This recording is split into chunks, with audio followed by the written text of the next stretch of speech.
스물 꿈을 그리다. 오늘은 마지막 시간 꿈에 대한 이야기입니다. 저는 사실 오늘 시간을 가장 많이 기다렸습니다. 왜냐하면 성년식의 주제가 꿈을 그리다이기 때문이죠. 여러분도 한창 꿈에 대한 고민이 많을 시기라는 것을 저는 알고 있습니다. 여러분과 만나서 이야기하다 보면 대부분의 대화의 주제가 진로와 꿈에 대한 이야기가 참 많습니다. 그리고 또 어떤 친구들은 내가 좋아하는 것이 뭔지 모르겠다 라고 이야기하는 친구들도 있다는 것이죠. 그렇다면 성경은 꿈에 대해서 어떻게 이야기할까요? 여러분, 꿈하면 누가 생각납니까? 바로 요셉입니다.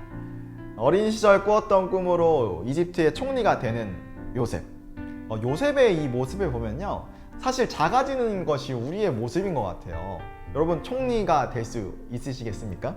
이 질문 앞에 우리에게 펼쳐진 삶의 환경들, 또 나의 조건, 능력들을 살펴보면 우리는 요셉처럼 성공하기 쉽지 않아요. 그러나 성경을 곰곰이 살펴보면요, 성경은 우리 모두에게 총리가 되라고 말하지 않습니다.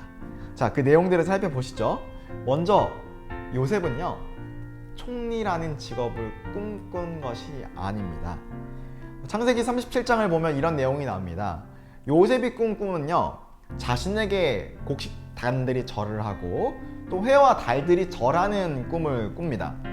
요셉의 꿈에는 총리라는 직업, 심지어 이집트 총리라는 직업은 나타나 있지 않습니다. 요셉에게 이집트 총리는요, 생각지도 못한 내용이었던 것이죠. 그런데 형들의 시기로 이집트의 노예로 끌려가게 되고, 끌려간 노예 생활 중에서는 모함을 받아 죄수가 되기까지 합니다.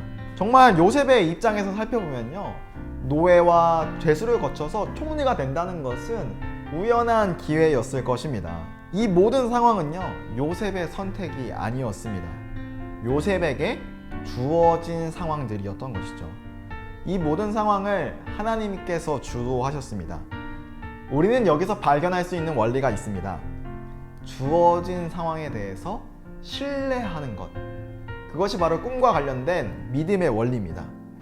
여러분은 하나님께서 우리의 아버지가 되시고 여러분은 하나님의 자녀라는 것을 믿으시죠? 그렇다면 여러분에게 여러분이 처한 현실과 상황을 허락하신 분은 누구십니까? 바로 하나님이십니다. 그렇기 때문에 주어진 상황에 잠잠히 신뢰로 나아가는 것, 하나님께서 주신 상황들을 바라보는 것이 우리의 태도여야 할 것입니다. 하나님을 신뢰하며 살아갈 때 하나님께서 여러분의 인생 가운데 꿈을 이루어 가실 것입니다. 두 번째, 꿈을 이루어가는 요셉의 태도입니다. 창세기 39장을 보면 요셉이 노예로 끌려온 상황, 또 모함을 받고 죄수가 되는 상황이 묘사가 됩니다. 그런데 여기에 공통적으로 등장하는 문장이 있습니다. 자, 39장 2절입니다. 여호와께서 요셉과 함께 하심으로 그가 형통한 자가 되어 그의 주인 애굽 사람의 집에 있으니. 23절을 보시죠. 간수장은 그의 손에 맡긴 것을 무엇이든지 살펴보지 아니하였으니 이는 여호와께서 요셉과 함께 하심이라. 여호와께서 그를 범사에 형통하게 하셨더라. 여러분, 좀 공통되는 이 단어와 문장들이 좀 보이시죠? 여러분, 신기하지 않으세요?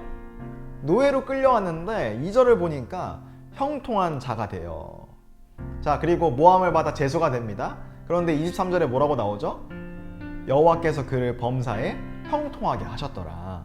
우리가 보기에 노예가 된 상황, 그리고 죄수가 된 상황은 형통한 것이 아닙니다. 망한 길이거든요.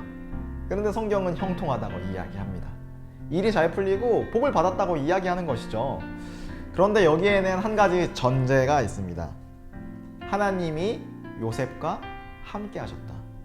여호와께서 요셉과 함께 하심이라. 여러분, 요셉은요, 상황에 좌절하지 않았습니다. 노예가 된 상황, 죄수가 된 상황, 오히려 그 시간을요, 하나님과 함께한 상황으로 기억했습니다. 꿈을 이루어가시는 하나님에 대한 신뢰가 있었기 때문에 주어진 상황에 대해 원망하지 않는 것이죠. 물론 요셉도 사람이기 때문에 순간순간마다 슬펐고요, 순간순간마다 절망이 찾아왔겠고 넘어지기도 했을 것입니다. 그러나 요셉은 쓰러지지는 않았습니다. 그러나 요셉은 포기하지 않았습니다. 왜냐하면 하나님과 함께 걸어갔기 때문이죠. 사랑하는 여러분, 앞으로 여러분이 삶을 살아가다 보면 처음 대학에서 선택한 전공과는 완전히 다른 삶을 사는 많은 친구들 혹은 여러분을 발견하게 될 것입니다. 제 주변에도 그런 친구들이 참 많이 있습니다. 그렇다면 그 사람들은 꿈을 이루지 못한 것일까요? 아니요, 저는 그렇지 않다고 생각합니다. 하나님과 함께하는 삶의 여정이 다양하기에 진짜 꿈을 이뤄가시는 분은 하나님이기에 20살 혹은 20대 초반에 내가 바라보았던 삶과는 완전히 다른 삶을 펼쳐가시는 분이 하나님이시기에 그 사람들도 모두 하나님 안에서 꿈을 이루어가는 과정이라는 것입니다. 사랑하는 여러분, 꿈은 선택하는 것이 아니라 발견되어지는 것입니다. 그리고 그 꿈을 하나님께서 이뤄가실 것입니다. 그 신뢰를 가지고 매일매일 하나님과 함께 걸어가는 여러분이 되시기를 주님의 이름으로 축복합니다.